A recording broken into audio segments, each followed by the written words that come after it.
Hello, it's Evelyn and it's week 12 of the London Marathon 2020 training. So week 12 started on week commencing the 20th of January and again consisted of 4 runs intertwined with my run streak rest day miles. I actually completed all the distances this week. Maybe not on the correct days, but definitely all in the week. So I'm pleased about that. The first day was a treadmill session, 5k. I did intervals of 1 minute walking and then 1 minute at the pace. So started off the first mile or 1.6k with the 10k per hour speed, and then the next mile or 1.6k it was 11, and then I totally forgot to increase the elapsed time, and so it cut me off at 20 minutes. And normally I would be like, that's fine, I'll leave it.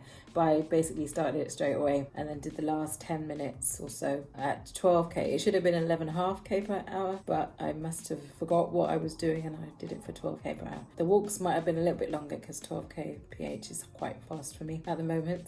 But it went well. I can tell you that the first 20 minutes was 3.1k, and then the second 14 minutes and 12 seconds was 2.14. So I did 5.24k in 34 minutes. Not too bad, considering there was a long period of walking. I was happy with that. And overall, the first run of the week is a long or slow, comfortable run anyway. So for me to do intervals probably is pushing it, but 34 minutes is fine. So the next day was supposed to be 12k.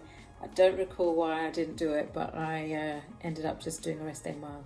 I'm going on holiday on the 14th of Feb, and so it's a good 2 weeks. So I thought, this is a good challenge. I need to get bikini ready. I won't be bikini body ready, but anything helps. So I thought I'd try out this challenge. So Clothing has free training on YouTube, and she works out all these training challenges, and it's part of a wider challenge, but I misunderstood, I think, and I'm just doing the same video every day for 14 days. I'm sure I've looked at other people who've done it and they were doing the same. But if you go back and look at the start of the video, she does say it's part of another shredded challenge, I think it is, and that's 14 days as well, but it's like 2 or 3 different videos per day. So I'm just doing the one video, which is about 10 minutes, just under. It's hard work, and I thought by now, I'm on day 7, I think. So I thought by now it would have been easier, but it's still not easy. I still have to take pauses in between. I'm not getting abs, but I can see that my stomach is not, I wouldn't say it's getting flatter, but I'm actually narrowing. Unfortunately, I didn't have measuring tape because I started it here. I started it without taking measurement, which I really should have done. So I have no measurements, but I've been taking daily photos. So by the time I get to the 14 days, I'll put up a separate video outside of these trainings to show you the difference and my abs or lack thereof of them. I'm still doing keto, so that's helping as well. My keto update, I should have a little update. So Mondays are normally my weigh-in day, and it's been 4 weeks now. So Monday was the 4th weigh-in, and I lost 0.8 of a pound, so nearly a pound basically. So I'm now at 146.2. So I've lost 7.4 pounds, so just over half a stone. So 146.2, I want to get down to 135, so it means about 11 or so pounds to go. Ideally it would be 130, but we'll see. I'm already seeing the loose skin on my neck. Look at that. Doesn't look too good. So that tells me I'm losing weight, and I think my face has gone down a little bit. So that's a good sign. So getting there. So Friday, I was back home, and the planned distance was 5k, but because I hadn't done the 12k planned on the Wednesday, I wanted to make sure that I did the 12k on the Friday, and I was trying to get up earlier and do it before the start of my working day, because I know once I get into work I don't really have lunch. I'll just get up, move over to my kitchen, make something and go back down. So 12k is longer than an hour for me, so it would have taken up too much of my lunch hour and I didn't have any time to do it in the evening, so I tried to get up at 7. I set my alarm for 7 a.m, but I didn't wake up in time. But I did go out at 8 a.m, so I started working a little bit late, but not too much later. So I was able to do the 12k. So it took me 1 hour and 19 minutes, so 6:39 pace, which is way off what it's supposed to be. 5:58 and 6, I think that's 26. So 20 seconds slower per kilometre, but I got it in, so that's fine. Happy with that. And then park run as usual, so I've used park run 5k as my 5k for the week. So the 5k that I was supposed to do on the Friday, that was my park run, so I was going to do that anyway, but it still counts. So it ticked for me.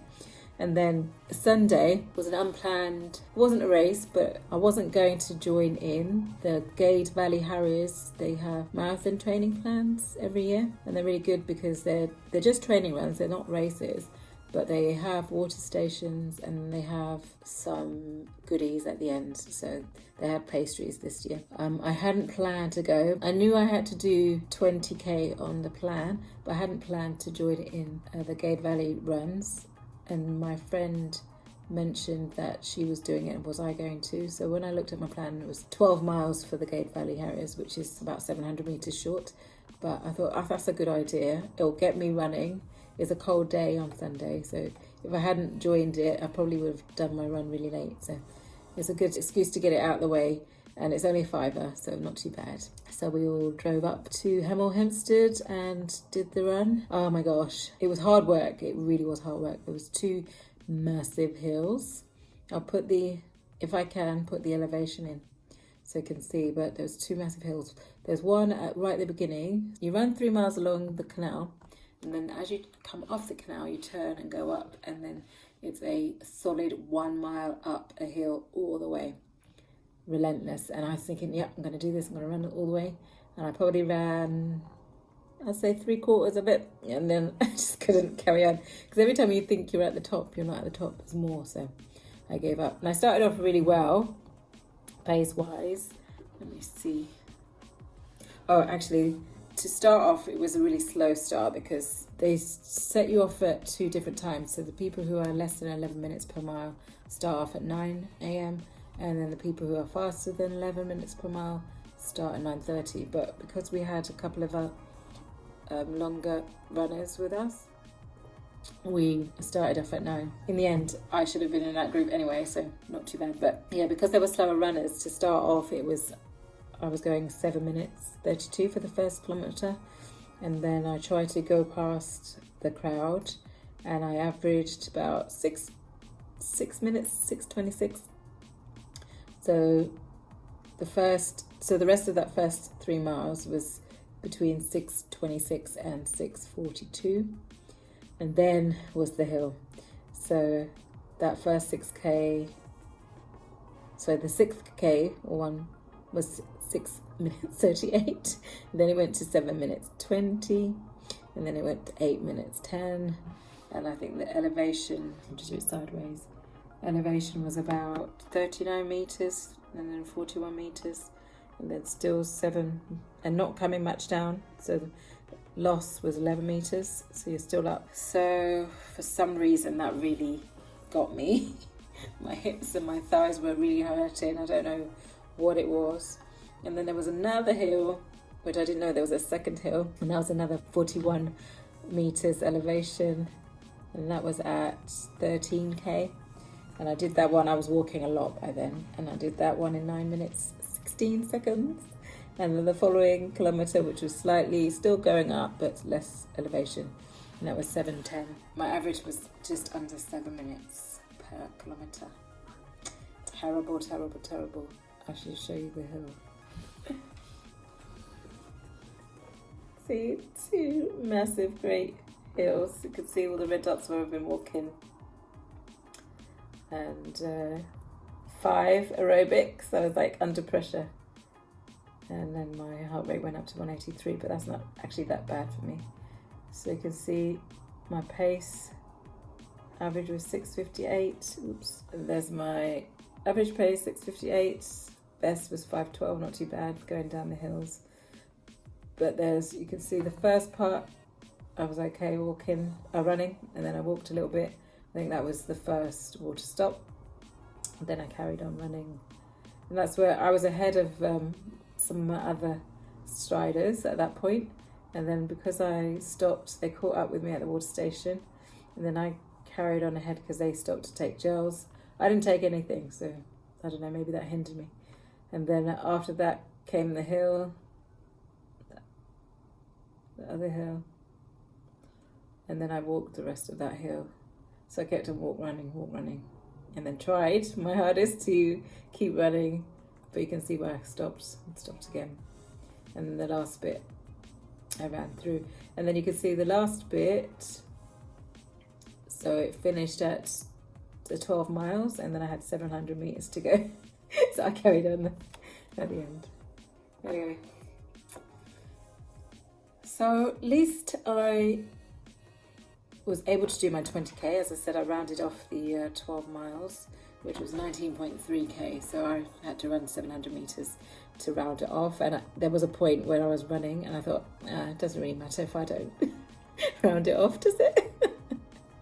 But yeah, so you don't get a medal, but it's just a training run, non-timed, so you time it yourself. And they had all these pastries at the end, and I just can't have any of those because I'm on my no carbs. I'm really sticking to it. Last week, I don't know if I said I didn't lose anything last week, so I didn't gain, I didn't lose, so I was a bit gutted.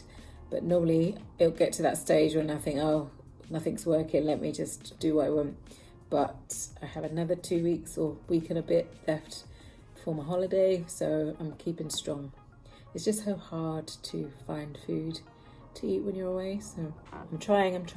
I end up just eating chicken wings and that's it. Anyway, so that was my week last week. I'm happy that I was able to stick to the distances even though I had to switch the days around. Disappointed with my 20k run, but I'm glad I was able to complete the whole distance. I think I was more disappointed because I thought by now, at 4 weeks into the diet, I should be back at my fitness levels, and I'm not yet, so I'm wondering what's happening, whether it's working this time, whether it's the right diet to be on. But it got me to my goal last time, got me my PBs last time, so I can't lose faith in it. So I'm going to carry on, onwards and upwards, and I'm just about to get changed into my 3 miles for week 13.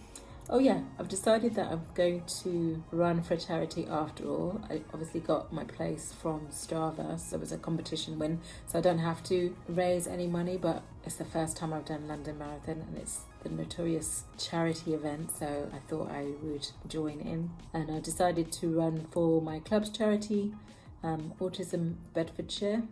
Not only is it my running club, Stopsy Striders charity of choice this year, but my nephew also is on the autism spectrum, so it'll help him out, so something close to home there. So yeah, if you are generous enough to spare a few pounds or dollars or whatever you can spare, please go ahead and donate. I'll leave a link in the description below, but it's virginmoneygiving.com, Evelyn Letrot.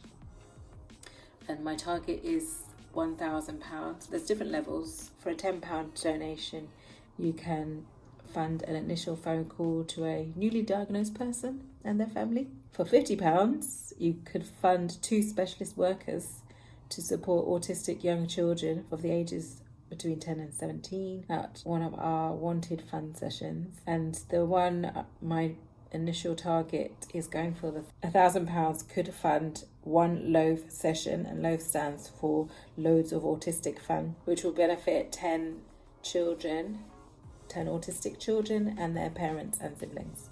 So that would be a great achievement if I could reach that goal. At the moment, I've only just set it up, but it's still 0. 88 days to go, and it's £1,000 target left to raise. And I'm running both London and Chicago marathons, so I put that. So I extended the. Oh, 88. That's not. Anyway. That's the initial length. I might have to change that, but yeah, so it's for both. All right, anyway, thank you so much for watching. Thank you if you do decide to support me and support Autism Bedfordshire. If you like this video, please click the like button and subscribe if you haven't already. Thanks again for watching, and I'll see you next week. Thanks, bye.